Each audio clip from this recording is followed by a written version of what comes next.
কুনাল কামরা কেস।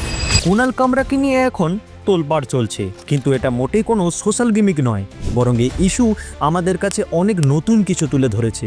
তাই আজ আমরা কুনাল কামরার এই কন্ট্রোভার্সি নিয়ে কথা বলবো এবং দেখব ফ্রিডম অফ স্পিচ অ্যান্ড এক্সপ্রেশনের পাশাপাশি ডিফেমেশন সম্পর্কে আইন কি বলে।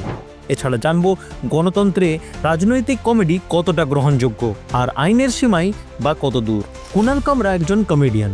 তিনি মহারাষ্ট্রের উপমুখ্যমন্ত্রী একনাথ শিন্ডের বিরুদ্ধে একটি স্যাটায়ারিক কমেডি করেছিলেন এবং সেখানে তিনি একটি মন্তব্য করেছিলেন যাকে নিয়ে এই বিতর্কের সৃষ্টি হয়েছে।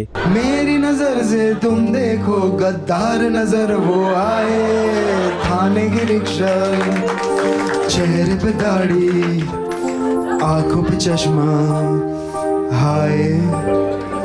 এরপর কামরার বিরুদ্ধে মানহানির মামলা দায়েরের দাবিও উঠেছে, এমনকি তার প্রোডাকশন স্টুডিওতে হামলাও হয়েছে। এই ঘটনা শুধুমাত্র একজন কমেডিয়ানের বিরুদ্ধে ব্যবস্থা নেওয়া নয়, বরং একটি বড় প্রশ্ন রেজ করছে, ফ্রিডম অফ স্পিচ অ্যান্ড এক্সপ্রেশনের সীমা কী।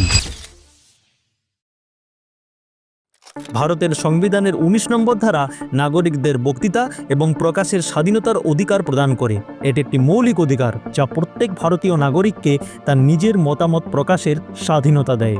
আচ্ছা, ১৯-১ এ ধারা অনুযায়ী বলা হয়েছে যে all citizens shall have the right two freedom of speech and expression. এর বাংলায় অনুবাদ করলে অনেকটা এরকম দাঁড়ায়, সব নাগরিকদের বক্তৃতা এবং মতামত প্রকাশের অধিকারের স্বাধীনতা থাকবে। এটা পরিষ্কারভাবে নিশ্চিত করে তারা তাদের নিজের চিন্তা, মতামত এবং ধারণা প্রকাশ করতে পারে নির্দ্বিধায়, সেটা লেখার মাধ্যমে হোক, বক্তৃতার মাধ্যমে হোক বা অন্য কোনো উপায়ে হোক। এই অধিকারটি সরকার বা রাষ্ট্রের হস্তক্ষেপ ছাড়াই তাদের কথা বলার অধিকার দেয়। তবে ১৯-এর ২ নম্বর ধারাতে কিছু যুক্তিসঙ্গত সীমাবদ্ধতাও আরোপ করা হয়েছে যা সরকার প্রয়োগ করতে পারে, যেমন রাষ্ট্রের সার্বভৌমত্ব এবং নিরাপত্তা। দ্বিতীয়, বিদেশি দেশের সাথে সম্পর্ক। তৃতীয়, জনস্বার্থ। চতুর্থ, শালীনতা এবং নৈতিকতা। পঞ্চম, আদালতের অবমাননা। ষষ্ঠ, মানহানি। সপ্তম, অপরাধ সংগঠনের প্ররোচনা। এই সকল ঘটনা ঘটলে সরকার কিছু সীমাবদ্ধতা আরোপ করতে পারে। আইন বিশেষজ্ঞদের মতে যদি কোনো বক্তব্য মানহানিকর এবং ভিত্তিহীন হয় তাহলে তা সংবিধান দ্বারা সুরক্ষিত নয়। কিন্তু প্রশ্ন আসছে, কমেডি এবং রাজনৈতিক স্যাটায়ার কমেন্ট কি স্বয়ংক্রিয়ভাবে ডিফেমেশনের পর্যায়ে পড়ে?